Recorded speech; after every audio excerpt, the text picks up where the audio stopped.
गौतम जी, इनका पूरा नाम है राम कुमार गौतम जी। जो बारिश हुई और बारिश के बाद हरियाणा में हजारों एकड़ किसानों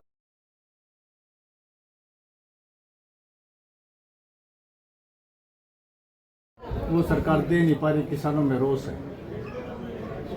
देखिए, सरकार जो है किसान के प्रति बहुत सहानुभूति और प्यार दोनों ही रखती है।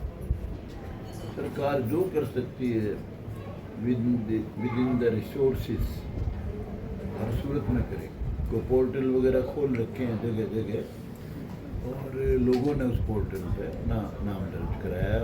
जितना भी मुआवजा वो चाहते हैं, जितनी एकड़ की खराबी है, सारा कुछ लिखा दिया। सरकार 100% मदद करेगी किसानों की। जैसे किसानों की फसल धान की भी खराब हो गई, ज्वार बाजरे खराब हो गए, और काफ़ी क्षेत्र ऐसा है जिसमें अगली जो गेहूं की बिजाई होनी थी ना, वो भी संभव नहीं है, उसमें भी पानी अभी भरा हुआ है। इस वजह से किसान चाहते हैं कि हमारे जो फसल बर्बाद होगी उसका भी हमें मुआवजा मिले, और अगली जो फसल हम बिजाई नहीं कर सकते उसका। मैंने जो बात कही है, देखिए मेरा मानना ये है, किसान अगर मजबूत है, संपन्न है तो देश मजबूत है। किसान अगर कमज़ोर है तो देश कमज़ोर है। किसान का बेटा ही सरहदों की रक्षा करता है और किसान ही सारे देश का पेट भरता है। तो किसान को कमज़ोर रखने में सरकार को नुकसान है, फ़ायदा नहीं है। सरकार ये भली बात जानती है, इसलिए जो मदद, जितनी मदद विद इन द रिसोर्सेस दे सकती है सरकार हर सूरत में देगी। ये सर जो पोर्टल बनाया है, इस पोर्टल पर पानीपत डिस्ट्रिक्ट का कोई नाम नहीं है। मुझे नहीं पता। किसान जब पोर्टल खोलते हैं तो पानीपत डिस्ट्रिक्ट का नाम नहीं है। देखिए, ये सवाल आप क्योंकि नायब यहाँ सैनी जी से पूछिए, नायब सैनी जी आपको बेहतर तरीके से बता दें। मैं तो कोई सरकार नहीं चला रहा, मैं तो साधारण सा एमएलए हूँ। हमारा काम है आवाज़ उठाना। जो हम ठीक समझते हैं, जहाँ गलत है वहाँ खूब बेबाकी से आवाज़ उठाते हैं। और हम हमेशा प्रो किसान हैं, हमारी सोच प्रो किसान है, इसलिए क्योंकि हम हैं भी किसान के बेटे। हमने सारा काम किसानी का खुद करके देखा है अपनी जवानी पहले में, और पूरी तरह से किसानों से जुड़े हुए हैं। हमारा सारा किसान परिवार है। और देश में जो अपराध है उस पर कुछ नहीं लगता दिखाई दे रहा। देखिए, जवाब तो इसका भी माकूल दे सकते हैं सरकार चलाने वाले, लेकिन मेरी इतनी सोच है, मुख्यमंत्री की सोच गुंडा रहित बनाने की है इस स्टेट। लेकिन देखिए, मेरा ख्याल महीना साल सवा साल हुआ है नायब सैनिक को बने, तो जो वो कर सकता है पूरी कोशिश करता है।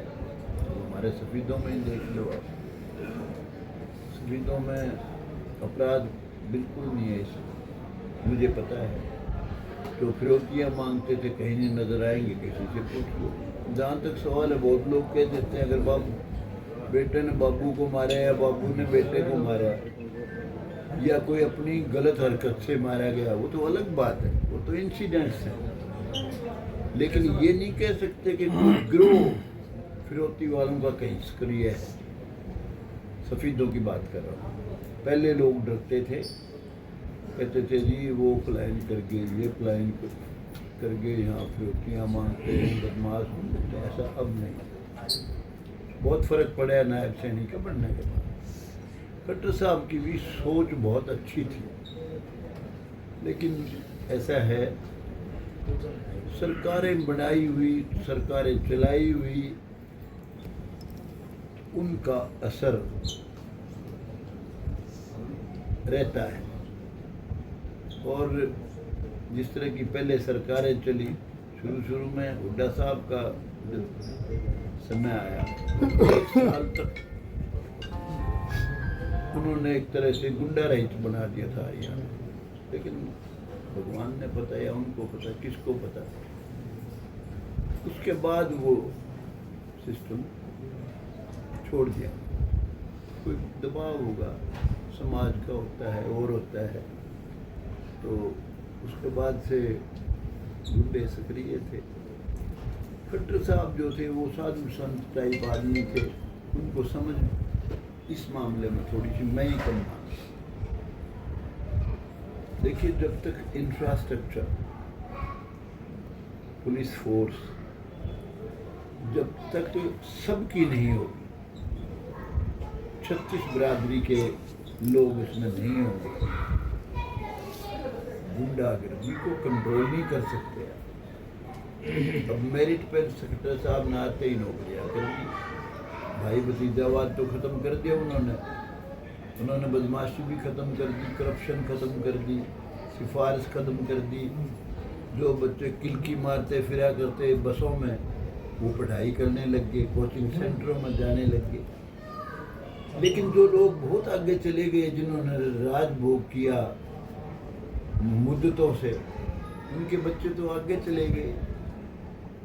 मेरिट में कहाँ पिछड़ने वाले थे वो। तो उस वक्त खट्टर साहब की जो मैं गलती मानता हूँ, अच्छे आदमी हैं, बहुत काम किया उन्होंने, एक काम नहीं किया, एमएलए को सम्मान दिलाया। एमएलए को जो कुछ खट्टर साहब के वक्त में जितनी तरजीह मिली पहले कभी नहीं मिली। बलिराम जी भी रहे हैं, इनसे पूछ सकते हो। पहले इनको भी ये एमएलए रहे, कहते जी हमारे पास तो एक आना ग्रांट नहीं मिला, कई बार कह देते हैं ये। लेकिन खट्टर साहब ने सब जगह तरक्की की, सारे हरियाणा में सड़कें बनाई, सारे हरियाणा में सब कुछ दिया, कहीं भेदभाव नहीं किया।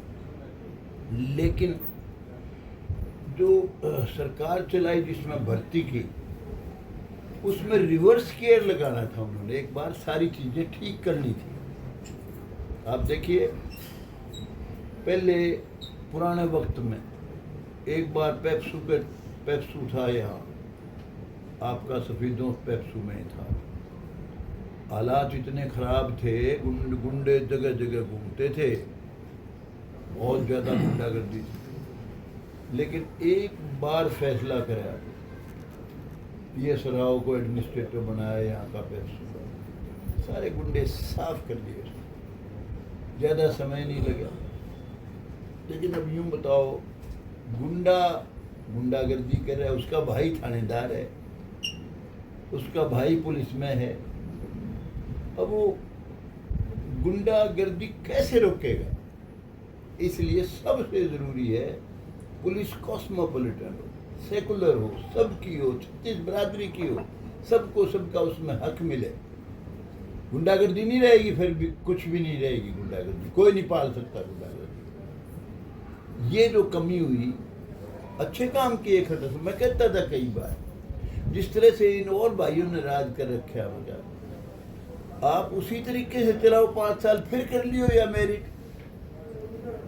एक बार आप रिवर्स गियर लगाओ उसी तरह का, जिस तरह की भर्ती ने की, इससे उलट कर दो, है क्या बात? लेकिन वो नहीं कर पाए। गुंडागर्दी अगर पुलिस फोर्स सबकी होगी, गुंडागर्दी सवाल ही नहीं, गुंडा एक कदम आगे भी बढ़ जाएगा। गुंडागर्दी पुलिस संरक्षण में होती है। अब नायब सैनिक के वक्त में पुलिस का संरक्षण नहीं है गुंडों को, ना खट्टर साहब के वक्त था।